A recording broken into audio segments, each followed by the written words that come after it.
Welcome back to the 141st episode of the DailyFlip podcast.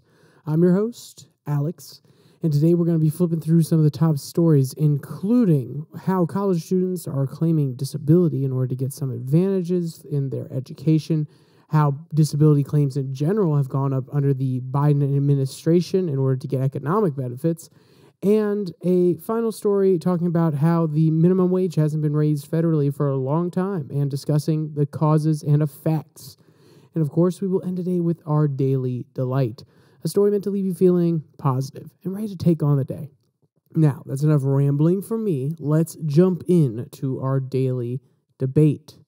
So are we as a society becoming more aware of different disabilities, or are we becoming more aware of the benefits that we get from claiming those same disabilities?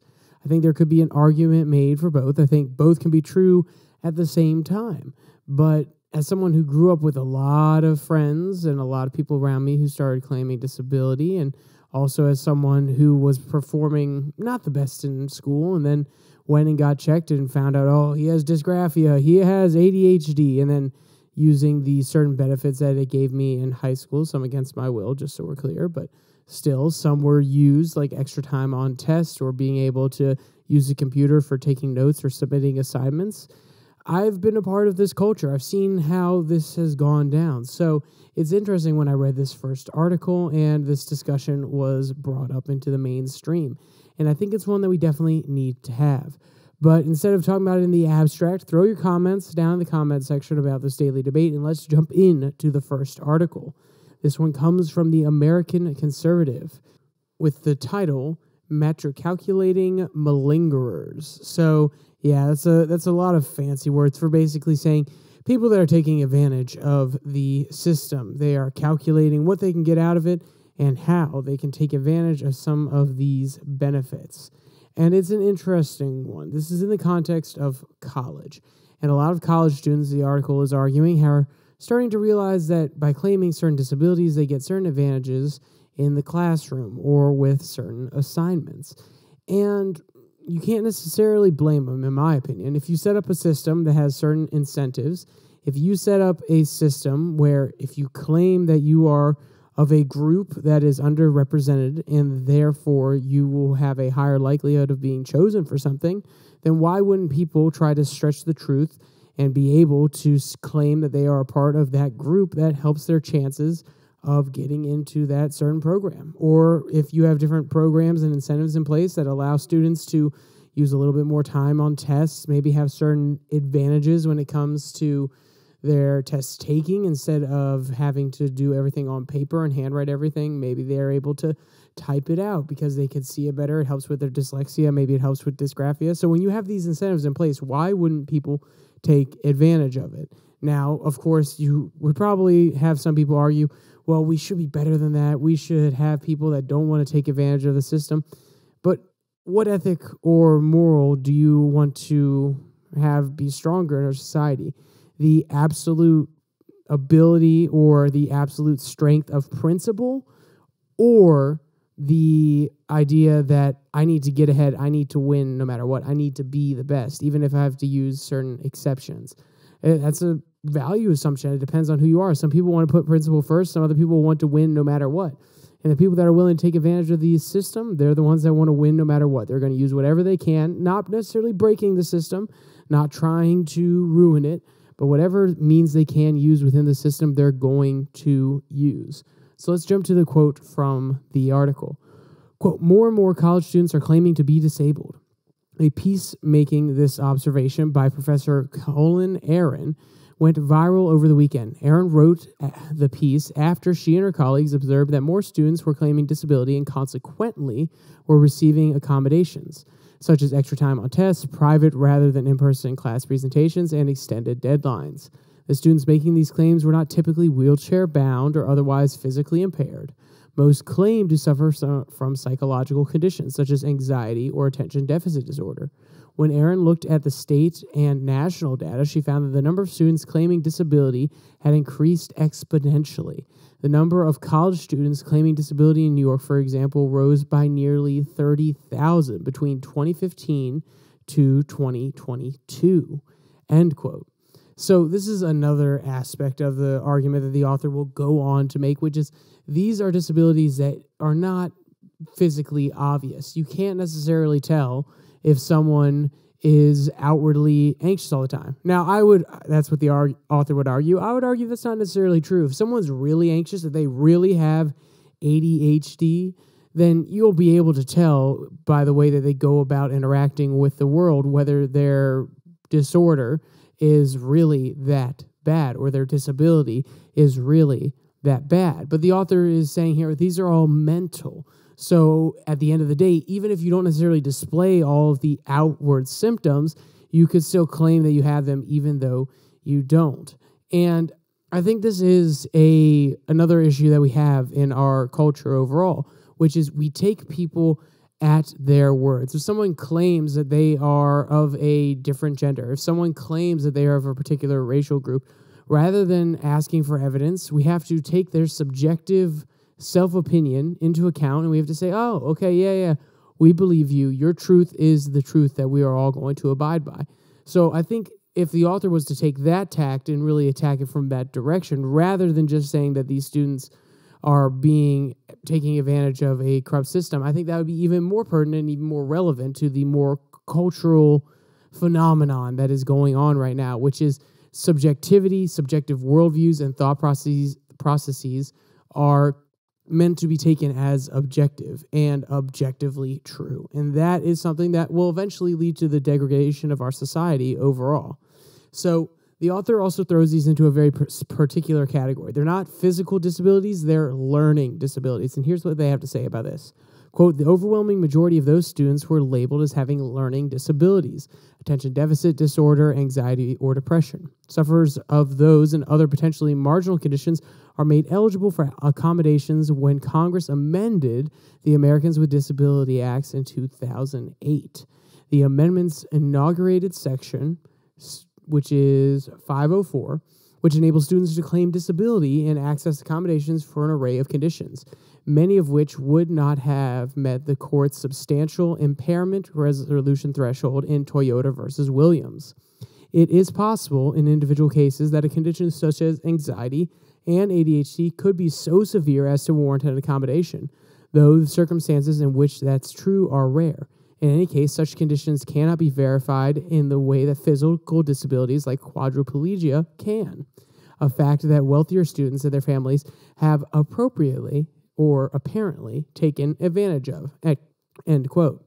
And I think this is also something that you do see, and I do think is a very valid criticism, which is families that are a little bit better off and can go to doctors that can give these diagnoses, even if it's a really small, not severe case of ADHD, they can go to these doctors that can pick up on more nuanced things or maybe willing to give them a sympathetic diagnosis in order to make sure that their child can get certain advantages. Maybe they don't like the way that their kid is performing in school, and they'd say, oh, no, it can't just be that Jimmy's not trying hard enough. No.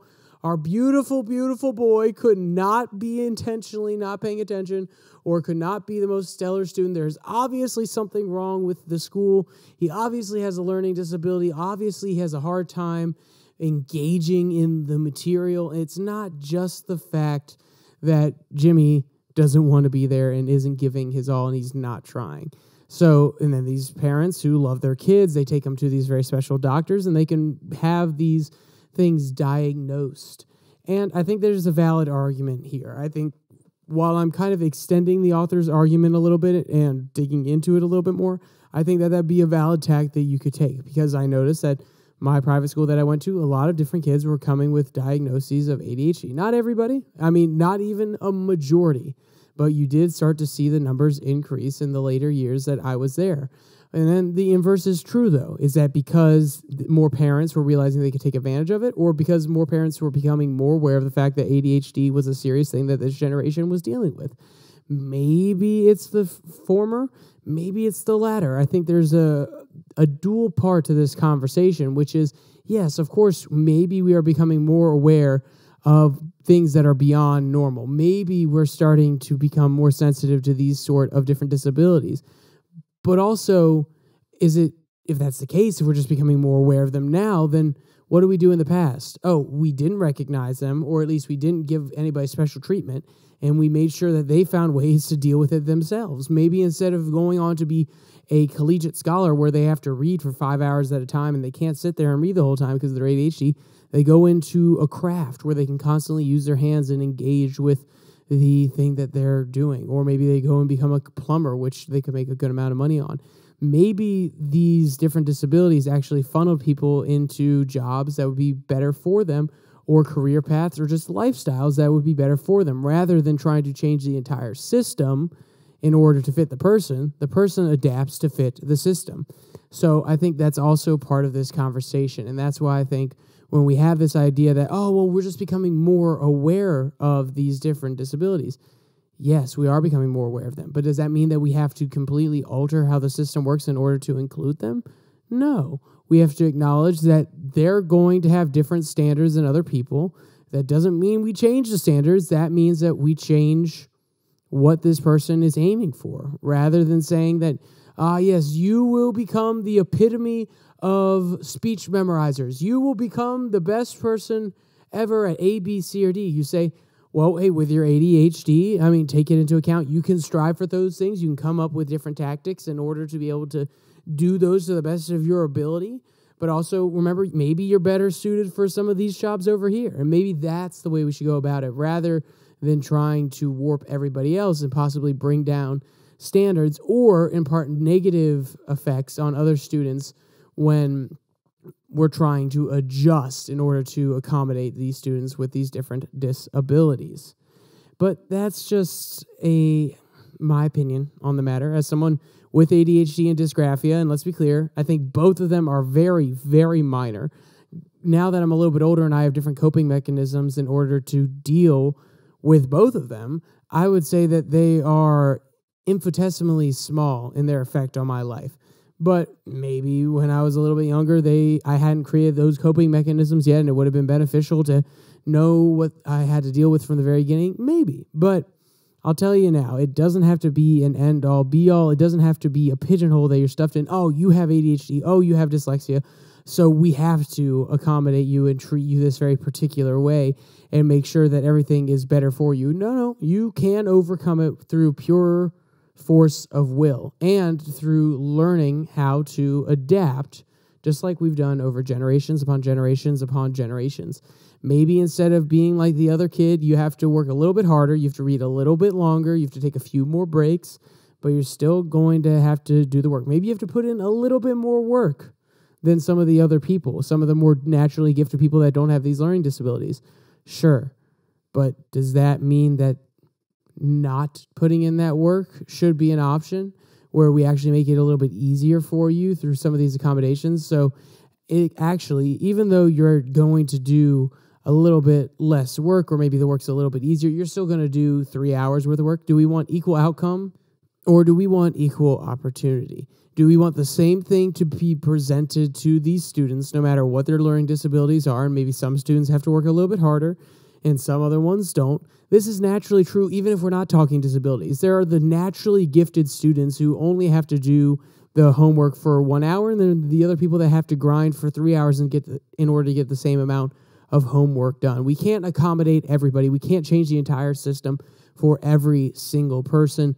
And I think that by lowering the standards or making it easier for people with these different intellectual or learning disabilities, as we put them, it actually incentivizes people who may not even have those disabilities in order to say, well, no, I do have these disabilities because I want to take the easy track. Rather than saying, hey, no, everybody is going to do the exact same work. I'm sorry if it's harder for some people, just like math is harder for some people and English is harder for some people, and the vice versa is true. Some people are really good at math and it'll take them a little bit of time. Some people are really good at writing and it'll take them a less amount of time. We can't completely warp the standards, because next thing you know, we're going to be individualizing everything for everybody. And until we have personal AIs to teach everybody, that is going to be extremely untenable. So these systems where kids can take advantage of these disability claims, it is, a little disheartening, because it makes me feel like We're trying to really undercut a meritocratic standards. We should present the same thing to everybody, and whoever comes out on top, whoever is the best at any of those given tasks, that person should move forward and try to take that on as a profession, or try to implement some of those skills or use those skills that they obviously have because they're doing a good job on these different projects, homeworks, or different assignments. They should take those skills and use them in the real world rather than trying to cut a path through the assignment, take the easy road. That's not going to help you in real life because there's not always an easy road. Sometimes there is. Sometimes there are disability packages at companies, but sometimes there aren't, and you're not going to be able to change that. No matter how much you want to be a engineer at NASA, if you didn't take all the hard engineering program classes or you failed out of them because they wouldn't accommodate your disability, well, sorry, you're not going to find an easy path to becoming a NASA engineer. You're just going to have to put in the work, and you're going to have to try hard. All right, so speaking of another form of disability, this next story comes from FEE Stories. Disability claims are increasing at a record pace under Biden. Why? So first, to really understand part of the context of this story, we need to talk about unemployment, because disability is a form of an unemployment benefit. So we need to talk about the unemployment statistics that are currently going on underneath the Biden administration. Quote, America under President Biden has better employment numbers than the America of 1984, when President Reagan ran Morning in America ads touting the economy, said David Dowd, a former political strategist for Washington W. Bush and MSNBC. The thing about statistics is they can be deceiving. Quote, lies, damned lies, and statistics, to paraphrase the British statesman Benjamin Disraeli.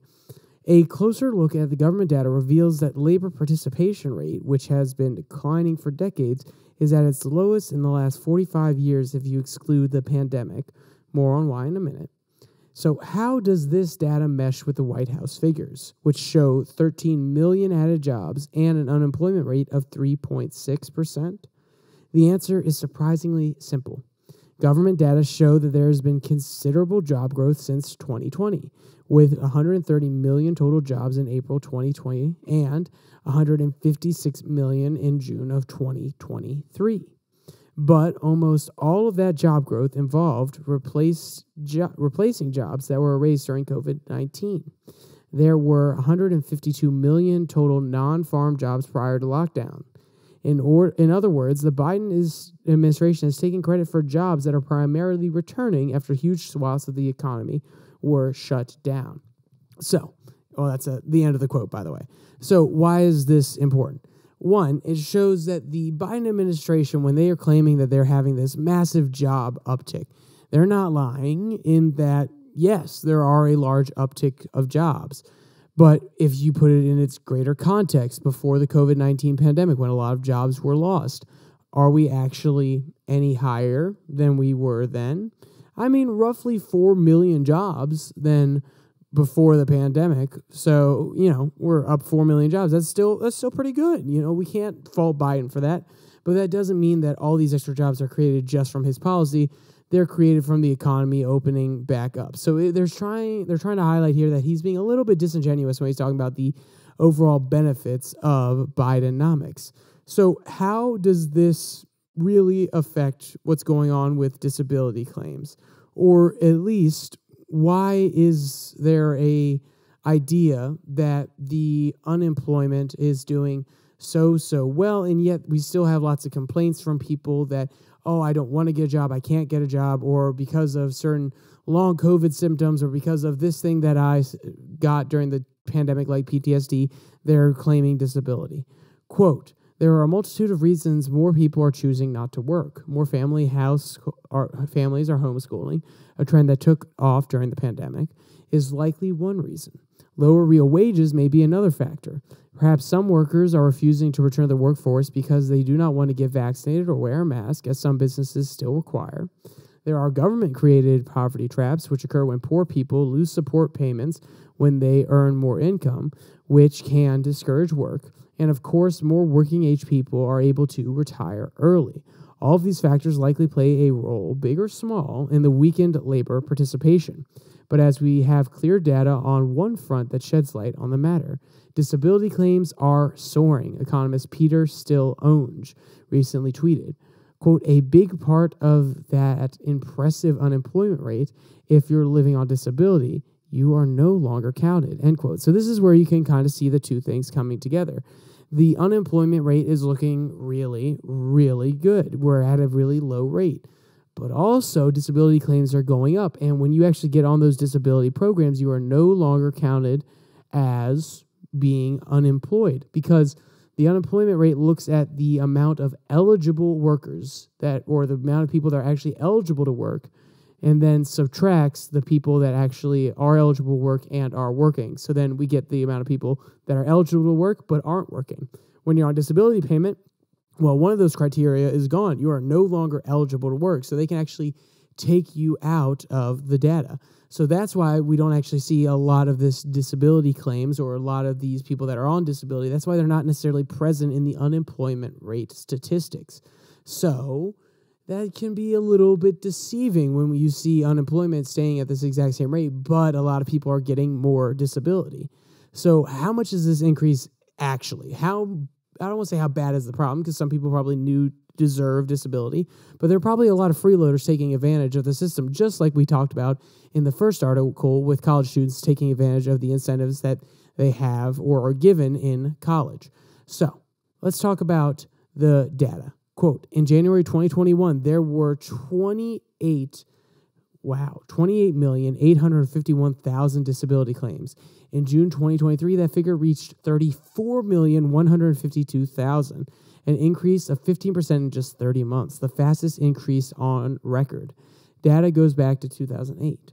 There are undoubtable various reasons disability claims are surging, but the biggest one might be related to long COVID symptoms that continue or develop long after initial infection. Quote, the bottom line is that long COVID is why the labor force participation rate has not recovered to pre-pandemic levels, even in a situation where wage growth is solid. Torsten Slock, the chief economist and partner at the Apollo Global Management, wrote in a note earlier this year, can workers even collect disability for long COVID? Apparently so. The report suggests that the Biden administration has been working to make it easier to do. Quote, the Biden administration has already taken some steps to try to protect workers and keep them on the job, issuing guidance that makes clear that long COVID can be a disability and relevant laws would apply. NPR News reported in 2021, end quote. So we can see here that Biden's making it easier for people to claim that they are on disability. Even if you still have a long sniffle, maybe you have a little bit of a heart issue that developed from COVID, or maybe you can't smell anything. So you have long COVID. You could claim disability, which is actually going to help boost his unemployment numbers if more people get on the program who don't want to work anyway, or are having a hard time finding a job. If they go on disability, then instantly they're taken out of the unemployment statistics. So it makes it look better for Biden. So this is really why it's important to have this conversation, not just to highlight that some people are taking advantage of these programs more and they could be being lazy and some people could actually need it, but also to note that it has a political advantage as well as an economic advantage, a political advantage compared to an economic disadvantage. So this is why you need to keep your eye out and pay attention to those statistics when they come out from either party. If they say, oh yeah, we have all these jobs that we're bringing in and it's causing employment to go down to this, or this statistic equals this, remember, there's always more information that you can glean from that. There's always information that a politician is probably leaving out, no matter what side they're on, no matter how right they believe they are or how close to the truth they are. They're probably omitting some facts to make it look even better for themselves. And it's just interesting when you hear Biden going around talking about all this Bidenomics talk, and then you start to break it down and realize that, oh, his unemployment numbers wouldn't be as good. We would have an extra, let's do the really quick math here, nearly 5 million people that would be in the unemployed and eligible to work category if they hadn't joined the disability rolls in the last year. So, interesting data. Keep it in mind. And let's jump to our last story that comes from Common Dreams, an abomination. This July marks 14 years since the last federal minimum wage increase. So yeah, you heard that right. 14 years since we've increased the minimum wage. And some people that are listening who may be from Virginia, they're like, wait, no, we just increased the minimum wage like last year. What do you mean? That's why they really specify federal here rather than state. A lot of different states have pushed up the minimum wage. A lot of different states have also not pushed up the minimum wage. But that is the beautiful thing about a federalist system. You can address these issues on a state-by-state basis based on the cost of living. In Virginia, and let's be clear, I'm still kind of in or out on this whole minimum wage. I think that raising the minimum wage increases prices around the area and so on and so forth. But I also understand that at some point, if the employers are not fully responding to the price of living for their employees, then maybe they should be made to raise the wage. I'm still kind of in and out on this one. I tend to side towards providing the employers the discretion in order to pay their better employees more and their other employees less, but that's besides the point.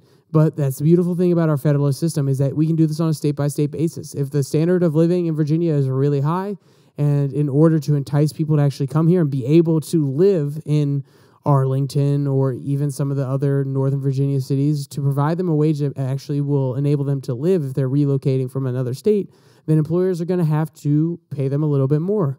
And if they don't, then people won't actually come to the state. So that's a natural market mechanism to increase wages in particular areas, not just even on the state level. But let's just say that on average, employers in Virginia are not providing enough for their employees to live. The state government can come in and say, hey, okay, this is outrageous at this point. We need to raise the minimum wage from blank dollars to blank dollars. And because Virginia is smaller than the entire United States, and there are a lot more specific markets that a Virginia Congress, or in our case, House of Delegates, and Senate can analyze rather than the federal government trying to take into account the entire United States, they can be more effective and they can have a more prudent judgment on what the minimum wage in the state should be in order to help everybody out while not completely lambasting the employers who may leave their state if they raise the minimum wage too high. So that's why I think a federalist system where the states are making these kind of choices is better. But I do want to bring this article to the forefront because there are some interesting arguments or interesting quotes that come out of this article that I think at least should be brought up and had put into the middle of the discussion. And not that I think this is going to propel itself online, not that I think that everybody's going to listen to this podcast and I'm going to bring this story to light. No, but for the people that do care and do listen to our episodes, I think this is an important topic that I want to bring up. So our first quote comes from the very beginning of the article. Quote, the federal minimum wage in the United States would be $42 an hour today if it rose at the same pace as Wall Street bonuses in recent decades. Now, yes, that is a really crappy metric to use because if more funds flow into Wall Street, even if the rest of the economy isn't doing well, those bonuses are going to go up anyway. But, I'll leave aside my really dumb criticisms. Quote, but it hasn't. Monday marks 14 years since the last federal minimum wage increase, the longest stretch without a boost since the late 1930s, when the national wage floor was first established. Since 2009, the federal minimum wage has been stuck at $7.25 per hour, pay that currently is not livable in many states in the U.S., while dozens of states, cities, counties have raised their minimum wages since the Fight for 15 movement began in 2012. 20 states still have wage floors in line with the minimum, which are at its lowest value in the early 7 decades amid the elevated inflation. The minimum wage was designed to create a minimum standard of living to protect the health and well-being of employees. The AFL-CIO, the largest federation of nations in the U.S., said Monday. $7.25 an hour in 2023 is a poverty wage, end quote. Yeah, I could agree with that. Imagine you are earning $7.25 an hour. So I'm going to pull up my calculator very, very quickly here. So let's say you're making $7.25 per hour. You are going to work 40 hours a week, right? and then you're going to get 2 paychecks during a week. So we'll multiply that by 2. And then, so you're making $580 a month. I'll tell you now, even in some of the cheapest areas, you're not going to find apartments that are lower than, in the cheapest areas, you'll probably find apartments that are $400 an hour if you're sharing a bedroom or sharing the apartment with 2 or 3 other people. So what, that leaves you $180 to buy food? Yeah, that is really, really low. But maybe some of these other places have bonuses. Maybe you actually make more from commission. By simply saying that a lot of places still pay minimum wage, it doesn't take into effect other benefits that they may be providing. Now, some companies are just paying you $7.25 an hour, and some people have to pick up multiple shifts. Maybe they want to actually work overtime so they can get that pay in a half. But it is most definitely an interesting conversation to be had when you look at all the other states that have increased their minimum wage, and either they have a higher standard of living and therefore they increase their minimum wage, or they are getting a higher standard of living because they've increased their minimum wage and they've been able to entice better employees in order to come into the state. I think there could be an argument made for either side of that coin. But, it's an interesting conversation, and it definitely is something that, while a lot of people may not necessarily agree that there should be a price floor and that the employer should pay people what they're worth rather than what the government is telling those employers the employees are worth, I think it's at least important that we bring up this conversation and do acknowledge that not much has moved on this issue, and there still are other states that have not increased the minimum wage. I don't think that it should be done on a federal level. I think it should be done on a state level, and maybe these other states should think about increasing their minimum wage, or maybe they should think about outright abolishing it and then enticing lots of good employers to bring jobs back to the state and give their most productive employees higher wages to incentivize employees to be productive. Maybe that's something they should consider. Like I said, my thoughts on this one are still all over the place. I haven't come to a full conclusion. So if you're thinking back and saying, wow, Alex, you're really intellectually inconsistent on this one, you're flip-flopping. Yes, I am flip-flopping. No doubt about that. But I think it's a conversation that needs to at least be brought up and talked about in the main. All right, let's jump to our final article, which is our Daily Delight, which comes from One Green Planet. So adoption, it's one of those beautiful things, and it's reassuring to see that we are not the only species that do it. Quote, recently a rare sight has warmed wildlife officials' hearts. They observed the adoption of one bear cub by her aunt, end quote. And it's always reassuring to see when family members step up and they can really help out the rest of their family when the time comes. Quote, the cub stayed with her aunt, bear 910, and the younger cousin. The adopted cub has even been observed nursing bear 910. The new family appears to have bonded well and sleeps and fish and eats together. All right, that's all that. If you want to see any of the photos or videos, you can find the link in the description below the like and subscribe button. Also down there, you can find the link to the podcast on Spotify, Podcast, Google Podcasts, Podvine, as well as a Twitter handle at Your Daily Flip. And with all that said, there's only one more thing to say. Stay safe. Don't die.